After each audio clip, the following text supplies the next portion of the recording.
Mga ka-digital disciple, may talong ako sa inyo. Paano kung tawagin ka ng Diyos sa isang misyon na hindi mo inaasahan at hindi mo lubos maintindihan? Sasagot ka ba ng oo? Minsan ang plano ng Diyos ay hindi malinaw, pero ang tanong ay, handa ba tayong magtiwala? Panahon na muli para ibahagi ko sa inyo ang mensaheng nagbibigay buhay mula sa Ebanghelyo ngayong araw, Solemnity of the Annunciation of the Lord. Ako po si Brother Rai, your digital disciple. Sa Ebanghelyo natin ngayon mula sa Lucas 1 verses 26 hanggang 38, isinugo ng Diyos ang Anghel Gabriel kay Maria. Binati siya ng anghel, "Aba, puspos ng biyaya, ang Panginoon ay sumasa iyo." Nagulat si Maria sa pagbating ito, ngunit sinabi ng anghel, "Huwag kang matakot."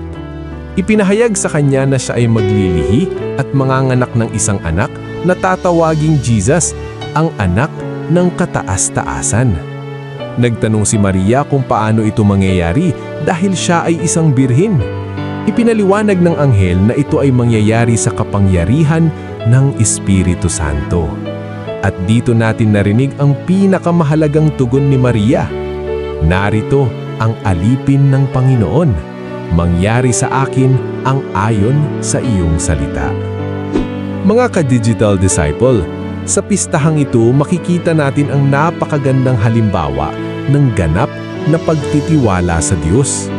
Hindi malinaw kay Maria ang lahat, may panganib, may kahihiyan, may takot. Pero pinili niyang magtiwala at sumunod. Ganyan din ang paanyaya sa atin ng Diyos. Hindi niya laging ibinibigay ang buong plano, pero inaanyayahan niya tayong magtiwala sa Kanya. Sa ating buhay may mga pagkakataon na tinatawag tayo ng Diyos sa isang desisyon, sa isang pagbabago, sa isang misyon. At ang tanong ay, handa ba tayong magsabi ng oo kahit hindi malinaw ang lahat? Ang Kwaresma ay panahon upang matutunan nating bitawan ng ating kontrol at ipagkatiwala ang ating buhay sa Diyos. Dahil tulad ni Maria, ang ating oo ay maaaring maging daan ng pagpapala, hindi lang para sa atin, kundi para sa iba. Reflection question: sa mga tawag ng Diyos sa aking buhay, handa ba akong magsabi ng oo kahit hindi ko pa lubos na nauunawaan ang kanyang plano? Mga ka-digital disciple, ang isang simpleng oo sa Diyos ay maaaring magbago ng buong buhay. Tulad ni Maria, piliin nating magtiwala at sumunod sa kanyang kalooban.